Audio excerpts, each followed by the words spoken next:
Je pose 75, mais je retiens tout. Un titre en forme de boutade. Robert Castel avec tout. Bonjour. Bonjour. Merci d'être avec nous sur ce plateau. Merci de m'accueillir. Tout le monde connaît Robert Castel en France, les films, la télévision. Et vous avez eu envie là de vous livrer, de nous raconter votre parcours. Au bout de 75 ans, j'ai eu envie de prendre une rame de papier, un crayon, et puis de raconter ma vie avec mes expériences professionnelles et ma vie privée, au-delà de la... Avec une ligne sur pour l'intimité. Oui, mais dans les confidences les plus intimes, il y a toujours quelque chose qu'on ne dit pas. On peut être sincère, Rousseau était sincère, Musset, Confession d'un enfant du siècle. Dans votre vie, dans votre parcours, il y a forcément ce moment de rupture avec la guerre d'Algérie et puis oui, bien sûr. Le retour en France. Oui, le rapatriement. Alors retour ou arrivée pour vous? Est-ce que c'était un retour parce qu'est-ce que vous avez Non, vécu moi en France? j'étais venu déjà en France avec une pièce qui avait fait un certain bruit, et même un bruit certain, qui s'appelait La famille Hernandez, que j'ai joué 1717 fois. Avant de faire mon service militaire en Algérie. Alors, l'ayant joué en France, l'ayant créé au théâtre Charles de Rochefort à Paris, après au théâtre Antoine et après au gymnase, et rentrant en Algérie pour accomplir mon service militaire, parce que j'ai pas voulu échapper, c'est une affaire entre moi et moi. Alors, je n'oublie pas votre question. C'était un retour en 62, même si c'était un rapatriement, c'est-à-dire la réimplantation au cœur de la patrie, qui d'ailleurs n'a pas toujours été une mère pour nous. Vous avez un fond d'amertume sur... Non, je n'ai pas un fond d'amertume, c'est un affaire. constat. Quand j'ai été sur scène, après le rapatriement avec Gilbert Bécaud, à l'Olympia, on m'a insulté. C'est pas un fond d'amertume, ça. Je suis sur scène, je suis en train de vouloir faire rire les gens, et puis on m'insulte, sale pied noir, retourne dans ton pays, pourri. C'est pas de l'amertume, ça, je l'ai dans l'oreille, c'est un constat. 2 et 2, ça fait 4, je le dis sans amertume, je peux pas dire 2 et 2, ça fait 5.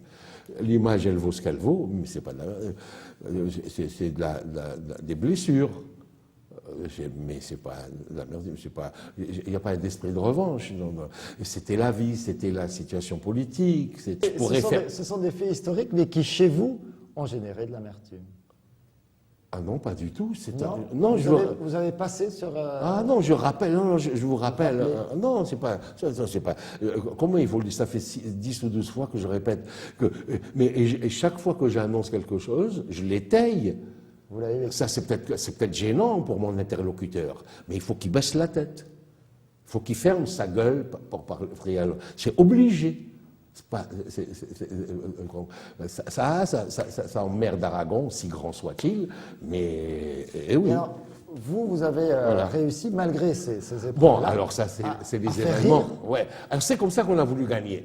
C'est comme ça que vous Voilà. avez dit, là, je vais encore plus les Il n'y avait pas d'amertume, c'est parce qu'il n'y avait pas d'amertume qu'on les a séduits avec La purée de nous autres, qui était la deuxième pièce en 63. Vous voyez, vous-même, vous êtes en train de me donner et on les a fait rire dans une comédie qui s'appelait La purée de nous autres. Oui, c'était l'histoire d'un couple pied noir qui arrive à Paris, malgré l'hostilité des Parisiens formatés, intoxiqués par le Nouvel Observateur et Le Point et Monsieur Mauriac et tout ça. On a gagné. Et Le Monde de Monsieur Hubert Boeuf-Méry, on a gagné. Là, c'était pas...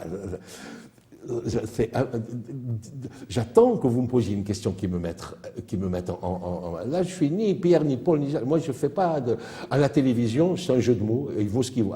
À la télévision, avec vous, je ne fais pas de cinéma. Robert Castel, je pose 75, mais je retiens tout. C'est un vrai bonheur de vous avoir... vous êtes indulgent, vous êtes très gentil. Vous nous avez régalé, puis rappelé... vos sketchs, quelques films, ouais, je bien pourrais. sûr, forcément, cet accent inimitable. Ouais. Et ce phrasé, Je- vous le maîtrisez ce phrasé ou Ah vous non, l'avez travaillé je suis comme je suis. Je suis comme je suis. Je ne suis. Je vous dis, je ne sais. Ici, j'ai le courage et la tête. Je fais pas de genre, je fais pas de chiquet là. Ça, je sais le faire. Je sais le faire, ça. Si vous voulez, on fait une expérience. Je peux vous donner 2 minutes de chiquet. Voilà. Allez, top, c'est parti. deux Alors, minutes de je vais vous faire des émissions genre Drucker. Alors, vous pouvez me poser des questions. Robert Castel, vous sortez un livre, Oui. un livre qui parle de vous. Qui parle de moi avec une certaine distanciation. Je voudrais que les futurs lecteurs comprennent que dans ce livre, c'est une projection d'une introspection et de retour en arrière, conformément au mot nostalgie, qui vient de Nestos, le grec, retour.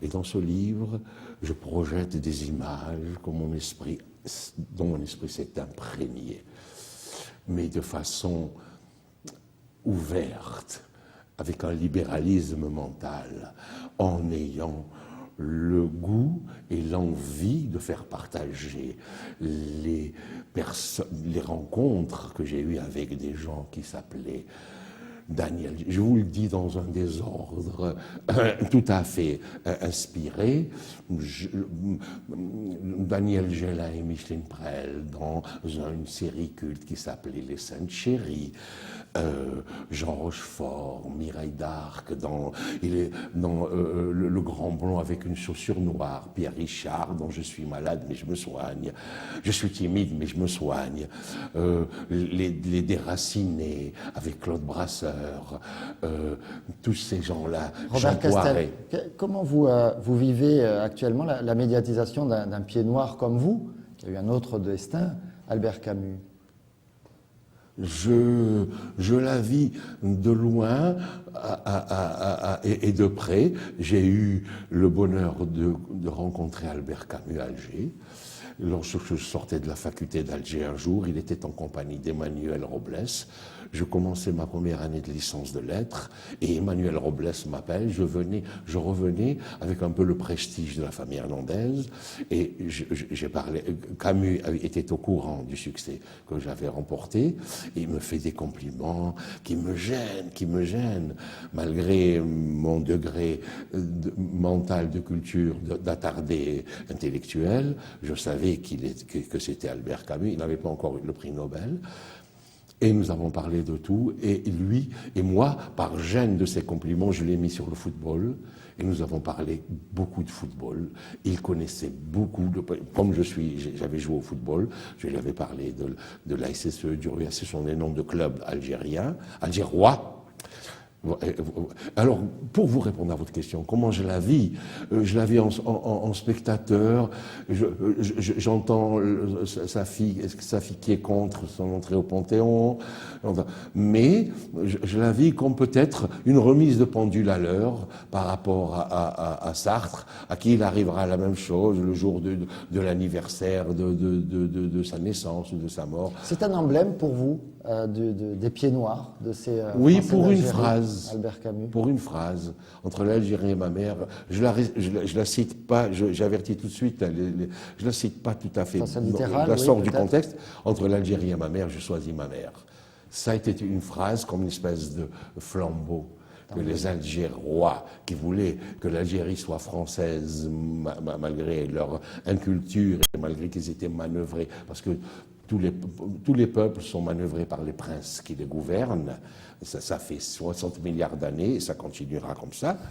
Voilà comment il peut être considéré comme une espèce de porte-parole brillantissime, prix Nobel, et philosophe de l'absurde, mais attaché à sa mère, attaché à son quartier, à Bellecour, étant né à Mondovì, et ayant été le seul qui n'ait pas suivi le troupeau d'une gauche qui faisait de l'exhibition au Café de Flore et au De Mago.